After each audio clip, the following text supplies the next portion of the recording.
앞에 자막은 뜨겠지만 성경은 꼭 찾으세요. 시편 107편 1절 말씀에서부터 9절 말씀까지. 글이 작아서 안 보이시면 앞에 자막 글씨 크니까요, 자막 보고 읽으시고 같이 한 절씩 교독합니다. 시편 107편 1절 말씀. 여호와께 감사하라. 그는 선하시며 그 인자하심이 영원하미로다. 여호와의 속량을 받은 자들은 이같이 말할지어다. 여호와께서 대적의 손에서 그들을 속량하사 동서남북 각 지방에서부터 모으셨도다. 그들이 광야 사막길에서 방황하며 거주할 성읍을 찾지 못하고 줄이고 목이 말라 그들이 영원히 그들 안에서 피곤하였도다. 이에 그들이 근심 중에 여호와께 부르짖음에 그들의 고통에서 건지시고 또 바른 길로 인도하사 거주할 성읍에 이르게 하셨도다. 여호와의 인자하심과 인생에게 행하신 기적으로 말미암아 그를 찬송할지로다. 9절 말씀은 같이 읽습니다. 그가 그가 사모하는 영혼에게 만족을 주시며 줄인 영혼에게 좋은 것으로 채워주심이로다. 아멘. 11월이 우리가 추수의 계절이라 그렇게 이야기하고 다음 주일은 추수감사주일입니다. 그래서 추수감사주일을 준비하면서 오늘은 본문 말씀을 가지고 행복하기를 원한다면 감사하세요라는 제목으로 하나님의 말씀을 준비했습니다. 같이 한번 제목을 읽어보겠습니다. 행복하기를 원한다면 감사하세요. 아멘. 지난 추석에 그 가왕이라고 지칭하는 가수 나훈아 씨 콘서트가 KBS ETV를 통해서 방영되었죠. 많은 사람들의 큰 관심이 있었고 그날 시청률이 굉장히 많이 높았다고 해요. 저도 처음부터 끝까지 다 보지는 못했는데 중간에 잠깐 봤는데 가수 나훈아 씨가 이번 콘서트에서 새로 발표한 신곡들이 몇 곡 있는데 그 중에 한 곡이 내게 애인이 생겼어요. 74살 먹은 분인데 애인이 생겼는지 제가 여러분들에게 그 가사를 한번 소개해 드릴게요. 내게 애인이 생겼어요. 너무 좋아 죽습니다. 내가 사랑에 빠졌어요. 자랑하고 싶다고요. 난생 처음으로 향수도 뿌리고 핑크색 셔츠로 멋도 부리고요. 교회도 가려고요. 왜냐하면 그녀가 기도하는 모습을 봤거든요. 제가 이 노래를 배워서 여러분들에게 불러드리려고 인터넷을 보고 몇 번 쫓아서 했는데 안 되더라고요. 근데 이 노랫말 가운데 밑에 보면 교회도 가려고요.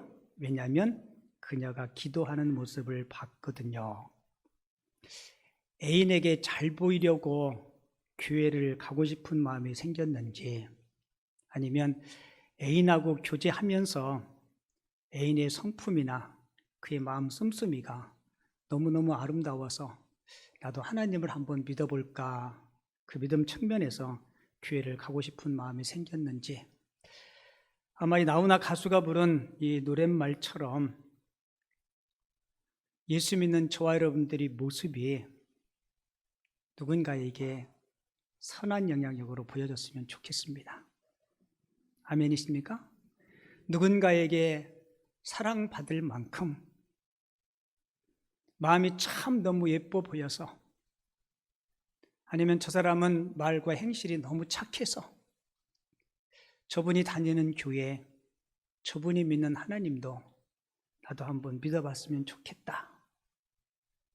그분이 삶이 때로는 힘들고 어려워도 늘 입술에 감사가 넘치고 얼굴에 밝은 미소가 있는 그 모습을 보면서 나도 한번 교회 가보고 싶다. 우리 한국교회 모든 성도들이 그리고 저와 여러분들이 그런 선한 영향력들이 이 땅 가운데 좀 충만했으면 좋겠습니다. 다음 주가 2020년도 추수감사주일이에요. 올 2020년도는 코로나 감염병 때문에 참 힘들다, 어렵다. 그러면서 감사의 조건들을 참 많이 잃어버리고 그렇게 지금 지내고 왔고 또 지금 지나고 있어요. 저도 여러분들도 느꼈겠지만 이 코로나 때문에 우리가 잃어버린 것도 참 많지만 지금까지 우리가 누렸던 일상의 삶들이 얼마나 소중한 것들이었는가를 우리에게 깨우쳐주는 소중한 시간이었기도 했고요. 그리고 이러한 시기에 우리가 행복을 놓치지 않기 위해서 절대적으로 필요한 것이 감사임을 새삼 느끼게 됩니다. 인도의 시인이었던 타고르가 이런 얘기를 했어요. 감사의 분량이 곧 행복의 분량이다. 무슨 얘기예요? 행복한 사람은 소유가 많은 사람이 아니라 감사가 많은 사람이 행복한 사람이다. 그러니까 행복은 소유와 정비례하는 것이 아니고 감사와 정비례한다는 것입니다. 그러니까 감사한 만큼 인생은 행복해진다는 거예요. 여러분은 생활 중에 감사하시나요? 하루에 감사합니다라는 말을 한번 수십 번 한번 해보세요. 감사가 여러분들이 가슴 가운데 찾아올 거예요. 저는 아침에 눈 뜨면 가장 먼저 하는 말이 하나님 뭐라고 얘기할까요? 아니요. 이렇게 얘기해요. 하나님 고맙고 감사합니다. 전 눈 뜨자마자 먼저 그래요. 그리고 너무너무 감사하다는 표현을 자주자주 해요. 왠지 아세요? 제가 원래 태어날 때부터 감사하는 사람으로 태어난 게 아니고 감사를 고백하고 감사를 표현하고 감사의 마음을 가지니까 감사가 더 많이 생기더라고요. 이게 하나님이 우리에게 가르쳐 주신 비밀이에요. 우리가 매년 11월 셋째 주면 추수감사절을 지키는데요. 이 추수감사절을 지키게 된 유래가 있습니다. 두 가지 유래가 있는데 하나는 성경적인 유래예요.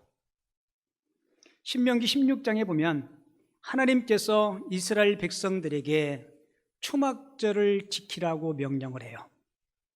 이 초막절은 뭐냐면 이스라엘 백성들이 가나안 땅에 들어가서 처음 농사를 짓고 첫 결실을 거두게 됩니다.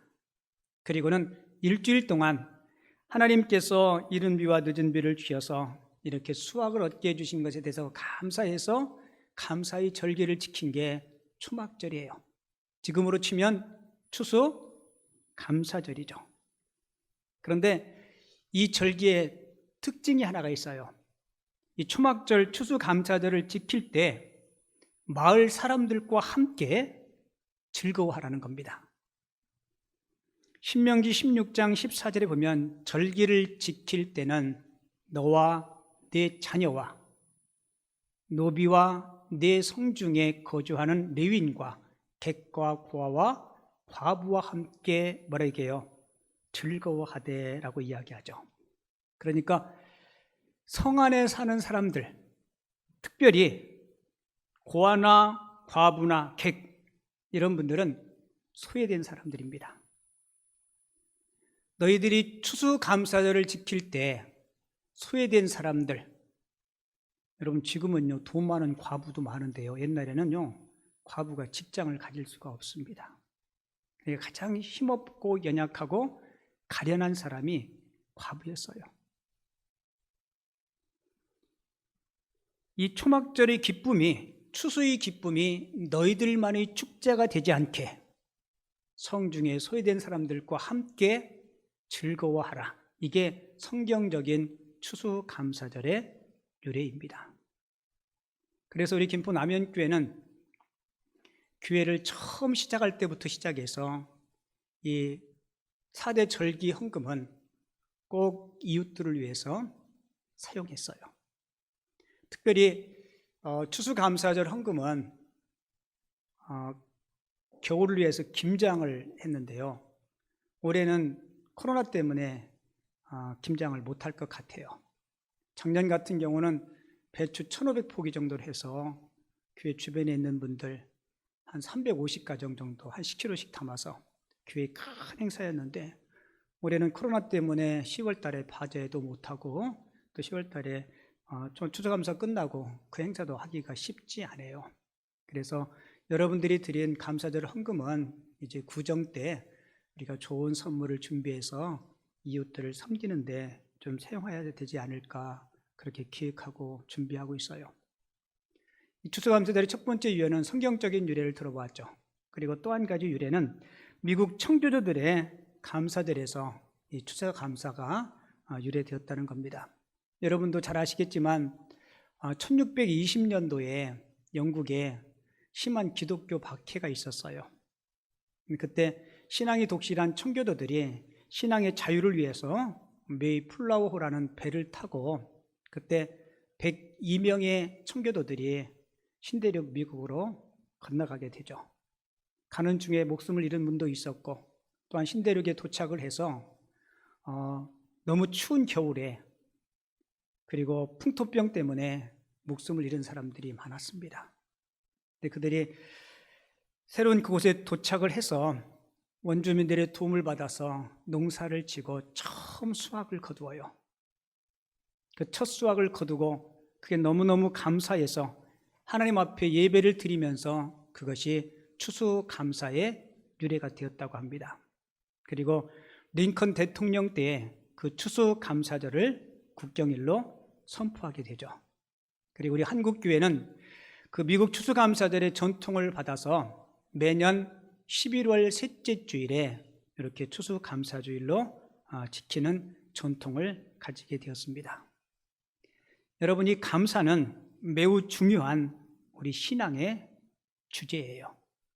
성 어거스틴은 고린도전서 13장에 보면 믿음, 소망, 사랑 이 세 가지가 아주 중요한 신앙의 주제임을 이야기하고 있죠. 그런데 성 어거스틴은 믿음, 소망, 사랑 이 세 가지 중요한 신앙의 주제 외에 한 가지를 더 추가한다면 네 번째로 감사를 그 중요한 신앙의 주제로 붙일 수 있다고 이야기했습니다. 믿음, 소망, 사랑 네 번째가 뭐라고요? 감사. 여러분, 우리는 지난 과거에 비해서 솔직히 풍성한 삶을 살아가요. 그죠? 우리 연세가 조금 있으신 분들, 여러분들 검정 고무신 시대인가요? 흰 고무신도 신어보시고 운동화를 처음 사서 신을 때 그때 감격을 지금도 기억하시나요? 어떤 친구는 그 운동화 타는 게 아까워서 애들 없을 때는 맨발로 걷다가, 여러분 그게 100년, 200년 전에 그 옛날 호랭이 담배 피던 시절 이야기 아니죠? 여러분들이 경험하셨고 여러분들이 겪으셨던 일일 거예요. 저희 어머니가 저를 7에 아버지한테 시집 오셨어요. 그리고 저를 45에 낳았습니다. 총 11명의 자녀를 낳았어요. 그러니까 시집 와서 20살 때 큰형님을 낳았다 그러더라고요.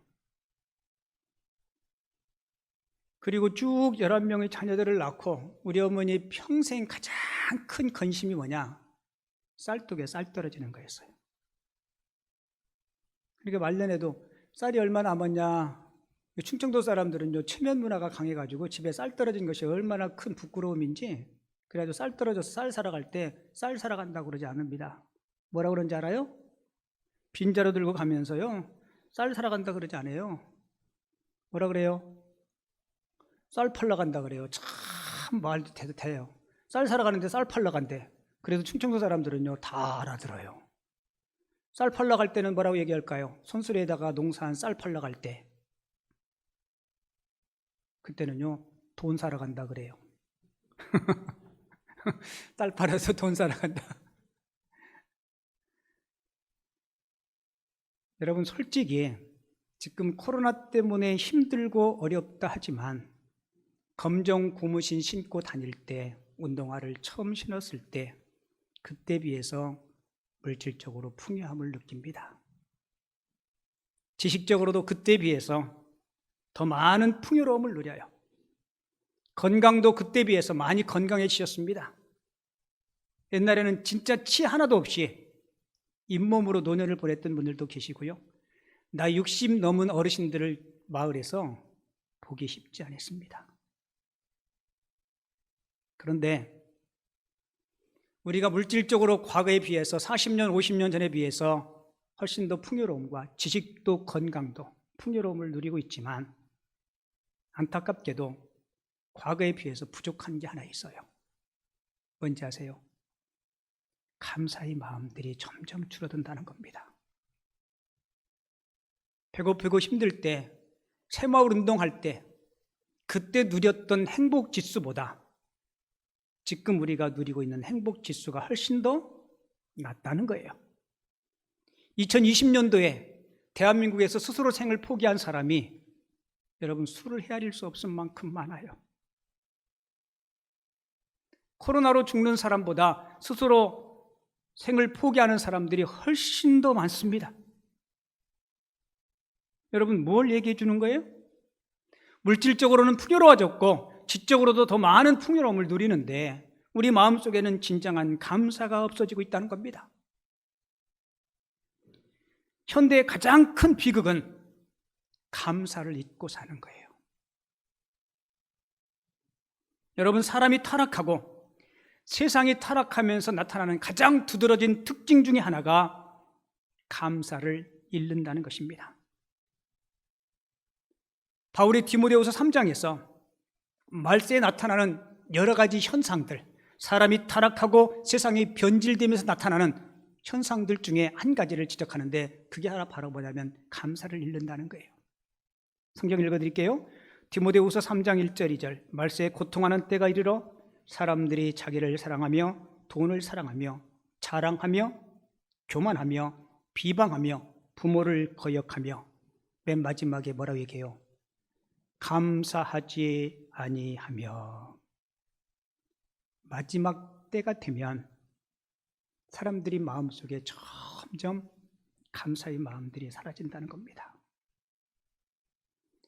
일본의 유명한 신학자 가운데 우찌무라 간조라는 신학자가 있는데요. 이분이 이런 말을 했어요. 사람들이 받는 세 가지 저주가 있다. 그 첫 번째 저주는 하나님이 믿어지지 않는 것. 여러분 이게 가장 큰 저주입니다. 그리고 두 번째 저주는 설교를 듣거나 성경을 읽어도 그게 하나님의 말씀으로 들려지지 않는다는 거예요. 그리고 세 번째 저주는 감사하는 마음이 생기지 않는다는 것입니다. 여러분 이것만큼 무서운 저주가 어디 있어요? 하나님이 믿어지지 않고 설교를 들어도 성경을 읽어도 그게 하나님의 말씀으로 내게 와닿지 않고 하나님의 은혜 가운데 살아가면서 하나님 앞에 감사하는 마음이 생기지 않는다는 것. 이번 추수감사절을 지내면서 사랑하는 성도 여러분, 여러분들이 가정과 심령 가운데 다시 한번 감사할 수 있는 심령이 회복될 수 있는 은혜가 있기를 주님의 이름으로 축원을 드립니다. 오늘 함께 읽은 시편 107편은 감사시예요. 개인의 감사이자 또한 민족적인 감사의 시가 오늘 시편 107편인데요. 이스라엘 민족이 애굽에서 출애굽을 하고 해방의 기쁨을 누리고 또 바벨론 포로에서 종살이할 때 하나님께서 그들을 구원해 주신 이 놀라운 구원의 사건 때문에 오늘 시편 기자가 하나님 앞에 감사하는 거예요. 그러면서 오늘 시인은 저와 여러분들에게 감사의 자리로 우리를 초대하거든요. 감사로 요청하는데 자 8절 한번 볼게요. 본문 8절에 보면 여호와의 인자하심과 인생에게 행하신 기적으로 말미암아 그를 뭐라고 얘기해요? 찬송할지니라 라고 이야기하죠. 하나님의 인자하심과 그 하나님께서 우리 인생들에게 행하신 기적으로 말미암아 그를 찬송하라. 이 찬송을 저는 감사로 바꿔봤어요. 하나님의 인자하심, 하나님의 사랑 때문에 그 하나님이 우리를 위해서 행하신 놀라운 기적 때문에 그 하나님 앞에 뭐라고요? 감사하라라고 기억하고 있습니다. 여러분, 시편 107편은 요 8편 읽었던 하나님의 인자하심과 그분이 우리를 위해서 행하신 그 기적 때문에 그분을 찬송하라. 이게 단락별로 후렴처럼 계속 반복돼요. 여러분들 성경책 펴 있죠? 자, 15절 가볼게요. 15절이 8절과 똑같습니다. 같이 읽을게요. 시작. 여호와의 인자하심과 인생들에게 행하신 기적으로 말미암아 그를 찬송할지로다. 할렐루야. 21절도 한번 더 읽어볼까요? 시작. 여호와의 인자하심과 인생에게 행하신 기적으로 말미암아 그를 찬송할지로다. 31절도 똑같이 기록되어 있어요. 자, 보세요. 오늘 시편 기자는 하나님께서 우리들에게 베푸신 그 사랑과 그분이 우리를 위해서 행하신 그 일 때문에 우리는 하나님 앞에 충분히 감사할 것을 요청하고 있는 거죠. 자, 그러면 시인은 무엇을 감사하며 무엇을 찬송하고 있는지, 다르게 표현하면 우리가 하나님 앞에 감사할 이유가 무엇인지 오늘 성경을 통해서 세 가지를 말씀해요. 그 첫 번째는 하나님의 선하심과 그분의 인자하심을 감사하라라고 교훈하죠. 본문 1절에 여호와께 감사하라. 그는 무하시며 선하시며 그 인자하심이 영원함이로다. 변함없이 영원하신 하나님의 사랑으로 인해서 하나님 앞에 감사하라는 겁니다.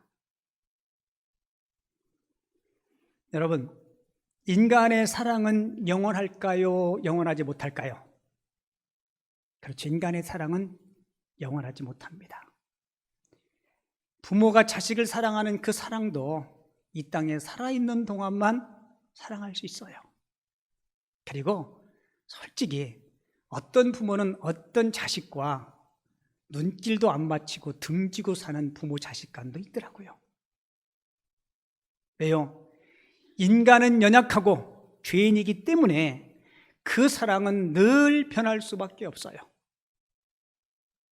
그래서 인간의 사랑은 끈달린 사랑이요 조건적인 사랑일 수밖에 없습니다. 그러나 하나님의 사랑은 그렇지 않아요. 여러분들이 알다시피 하나님은 완전하신 분이시고 영원한 분이십니다. 그래서 우리를 향한 그분의 사랑은 한시적인 것이 아니고 영원한 사랑으로 우리를 돌보시고 우리를 인도하여 주시는 줄을 믿습니다. 그래서 우리는 그 하나님 앞에 감사하는 것이 마땅하다는 거예요.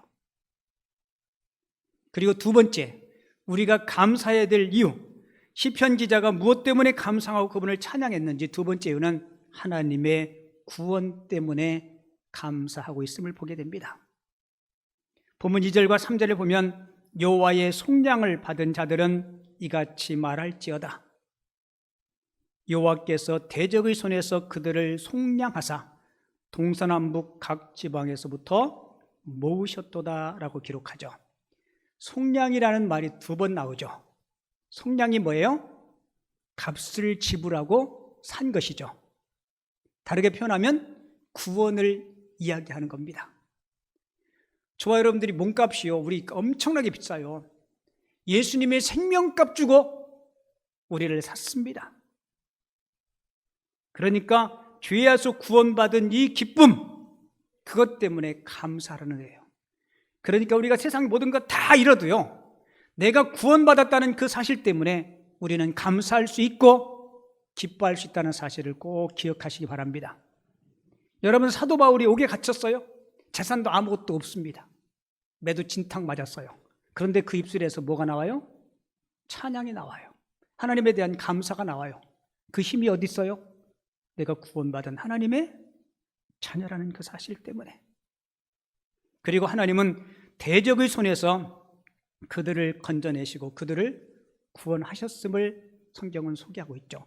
대적의 손에서 그들을 속량하사라고 이야기해요. 우리를 힘들게 하고 우리를 괴롭히는 모든 환경과 여건 속에서 하나님이 우리를 구원해 주신다는 겁니다. 그리고 동서남북 각 지방에서부터 모으셨도다. 이 말은 바벨론 포로지에 죄인 아닌 죄인으로 끌려갔을 때 하나님이 그들을 구속하시고 한자리에 다시 모이게 해 주셨다는 것입니다. 이게 바로 구원 때문에 하나님 앞에 감사라는 거예요. 여러분, 이 구원은요, 시제적으로 보면 과거적인 구원, 현재적인 구원, 미래적인 구원이 있어요. 우리는 흔히 구원 그러면 죽은 다음에 내 영혼이 천국 가는 것, 그렇게 단순하게 생각하는데 아닙니다.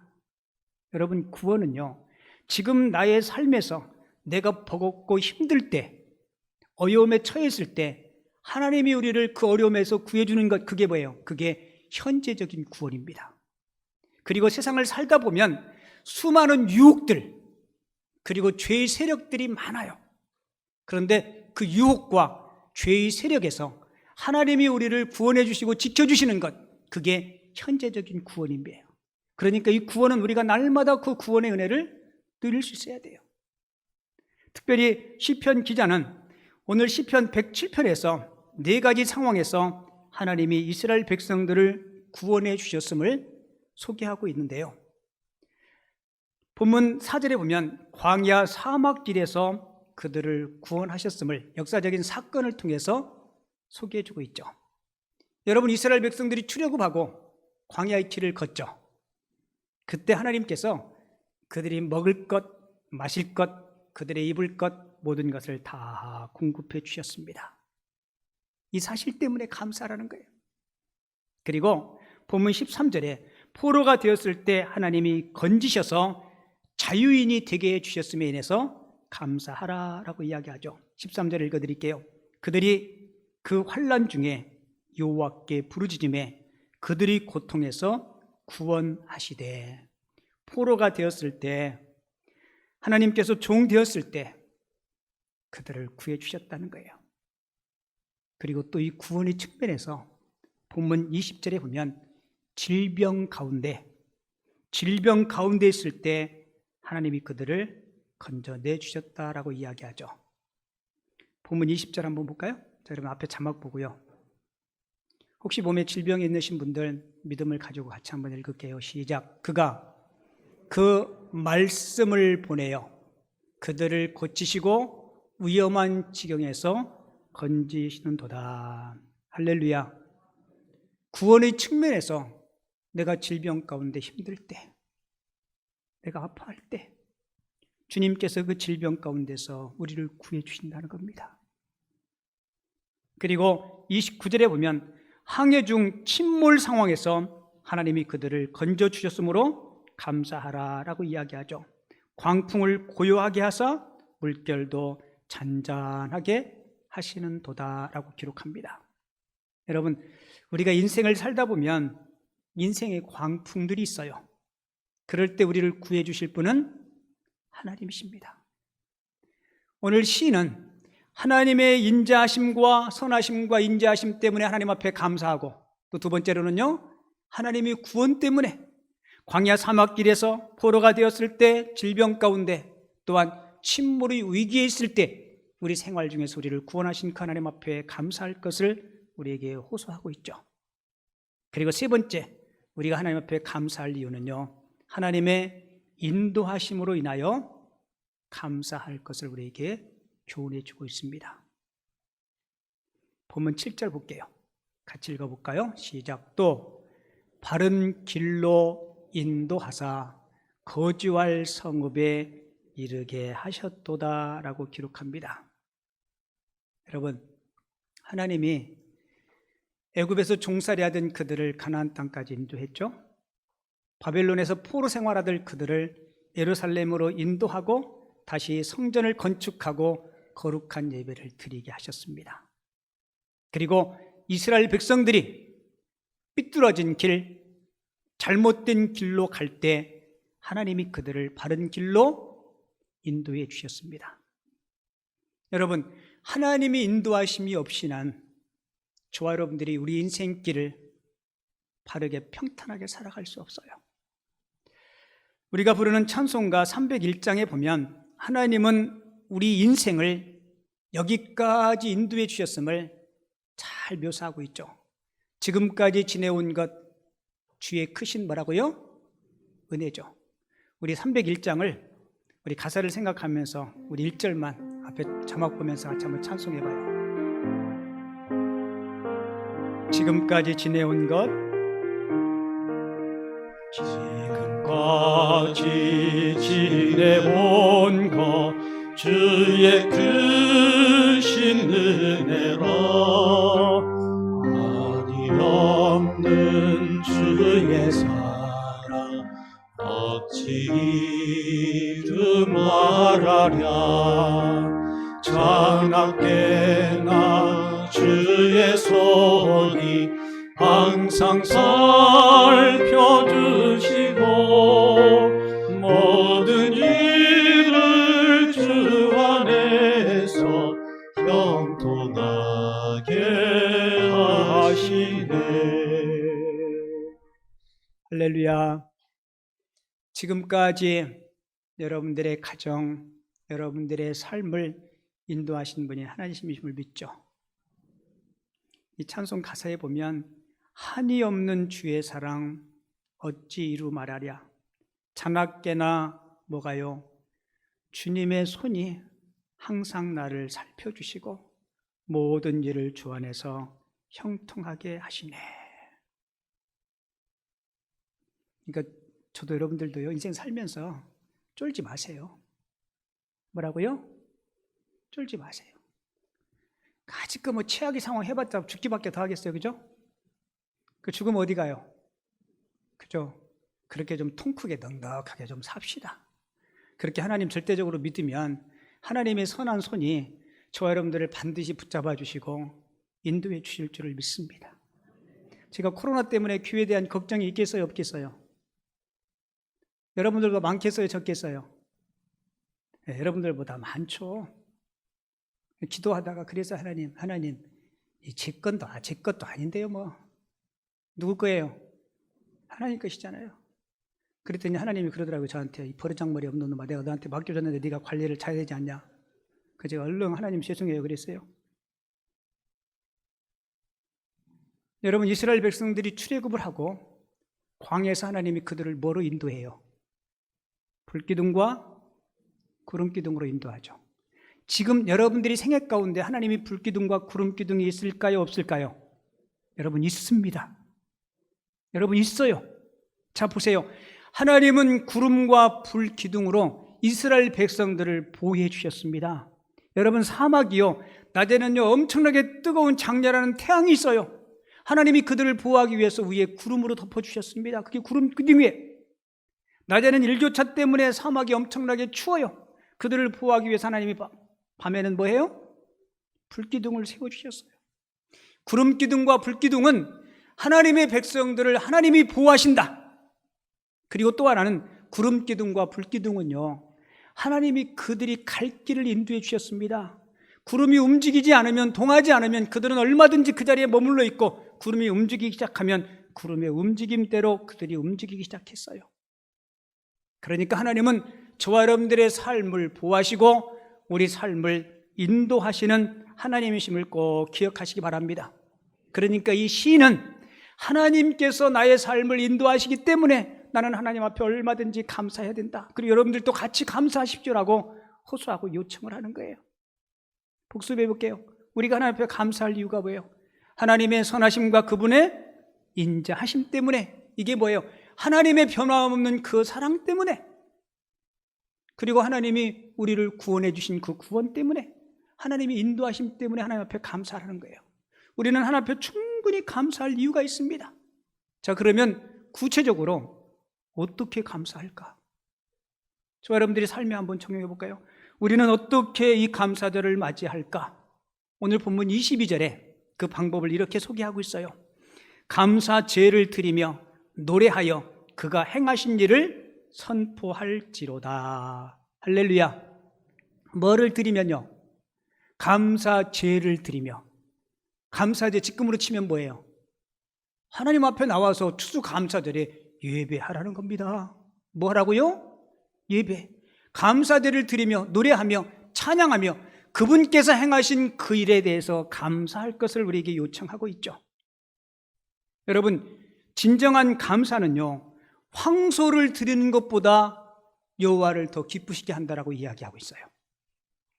시편 69편 30절 31절 우리 천천히 같이 읽어볼게요. 시작. 내가 노래로 하나님의 이름을 찬송하며 감사함으로 하나님을 위대하시다 하리니 이것이 소 곧 뿔과 굽이 있는 황소를 드림보다 여호와를 더욱 기쁘시게 함이 될 것이라. 할렐루야. 하나님이요, 소 스테이크보다 뭐를 좋아하신다고요? 우리의 노래, 우리의 찬양, 우리 예배를 더 기뻐하신다는 거예요. 그래, 여러분들 수중에 돈 없어서요 헌금 못 드려도 괜찮아요. 하나님은 여러분들 수중에 있는 돈보다 뭐를 좋아하세요? 여러분들이 주님께 나와서 예배하는 그 자체를 좋아하시는 하나님이심을 꼭 기억하시기 바랍니다. 하나님은 스테이크보다 뭐를 좋아하신다고요? 여러분들의 예배, 여러분들의 찬양 소리를 하나님이 기뻐하세요. 시편 50편 23절에 보면 감사는 하나님을 영화롭게 한다라고 이야기하고 있죠. 감사로 제사를 드리는 자가 나를 뭐 한다고요? 그렇죠. 하나님을 영화롭게, 누가요? 감사하는 자, 감사의 예배를 드리는 자. 여러분, 영화롭게 이게 무슨 뜻인지 아세요? 우리가 저 말을 많이 쓰는데 참 우리말이 어려워요. 여기서 하나님을 영화롭게, 이 말은 하나님을 가장 소중하고 귀한 분으로 여기는 것, 이게 영화롭게 한다는 뜻이에요. 자, 누가 하나님을 가장 소중한 분으로, 가장 귀한 분으로 여긴다고요? 감사하는 자. 그분이 나를 구원하셨다. 그분의 선하심과 인자하심으로, 그분이 사랑으로 나를 품어주시고 인도하신다. 이 사실을 깨닫고 하나님 앞에 감사 제를 드리는 자가 하나님을 가장 소중한 분이요 귀한 분으로 인정하는 자. 여러분, 이런 자를 하나님이 사랑하시겠어요, 안 하시겠어요? 사랑하시죠. 사도 바울도 데살로니가전서 5장 18절에서 범사에 감사하라, 이는 그리스도 예수 안에서 너희를 향하신 하나님의 뭐라고요? 그죠? 모든 일에 감사하는 것이 하나님의 뭐라고요? 하나님의 뜻, 다른 말로 이야기하면 하나님의 명령이에요. 해도 되고 안 해도 되는 게 아니라 모든 일에 하나님 앞에 감사하라. 여러분, 우리가 감사하지 못하면 우리 마음이 허망해집니다. 우리 마음에 감사가 사라지면 마음이 어두워지고 우둔해집니다. 이게 로마서 1장 21절 22절에 기록되어 있어요. 그러니까 감사하지 않으면 내가 손해봐요. 감사하지 않으면 누가 손해봐요? 내가 손해봅니다. 그리고 감사하는 만큼 삶이 풍요로워지고 삶에 여유가 있어집니다. 그리고 감사하면 마음이 따뜻해지고 관계가 견고해지고, 그리고 감사하는 만큼 여러분들이 미래가 밝아진다는 사실을 꼭 기억하시기 바랍니다. 그래서 행복은 감사하는 사람의 것이에요. 같이 읽어요. 시작. 행복은 감사하는 사람의 것입니다. 그래서 우리 최소의 감사합니다라는 말을 하루에 10번 이상 합시다. 혼자 운전하면서도 감사하세요. 그죠? 저는 운전하면서도 얼마나 감사한지. 여기 제2 순환고속도로 생겼죠. 인천 가는 거. 그죠? 저 도로 왜 생긴지 알아요? 누구를 위해서 생긴지 알아요? 저를 위해서 만든 거예요. 그 얼마나 감사한지 몰라. 감사해요, 안 해요? 감사하죠. 대한민국 휴게소 화장실이요, 세계에서 가장 깨끗하고 좋아요. 아세요? 유럽 여행 갔더니 어느 화장실 갔더니 돈 받아 오줌 싸는데, 아유 죄송합니다. 그 화장실 누구 위해서 만든 거예요? 저를 위해서 만든 거예요. 여러분 한번 그렇게 생각해 보세요. 그러면 온통 삶의 전체가 감사해요. 같이 볼게요. 감사는 행복의 문을 여는 열쇠입니다. 행복의 문을 여는 열쇠가 뭐라고요? 감사. 그러니까 결국 행복은 감사하는 사람에게 다 흘러 들어오게 되어 있습니다. 행복뿐인가요? 물질도 감사하는 사람에게 흘러 들어옵니다. 건강도 명예도 인정도 감사하는 사람에게 다 흘러 들어오게 되어 있는 거예요. 그러니까 감사하면 수지 맞습니다. 아멘이십니까? 감사해야 되겠어요? 안 해야 되겠어요? 감사해야 되겠죠. 하나님이 황소를 드린 것보다 감사하는 자, 감사제를 드리는 자가 하나님을 영화롭게 한다 했잖아요. 감사를 통해서 몰라온 행복이 오고 물질이 오고 인생의 풍요로움이 올 줄을 믿습니다. 사랑하는 성도 여러분, 저도 여러분들도 하나님의 사랑 때문에, 그분의 구원 때문에, 하나님의 인도하심 때문에 우리 생에 다하는 그날까지 범사에 감사할 수 있는 주의 사람들이 다 되어줄 수 있기를 주님의 이름으로 축원을 드립니다.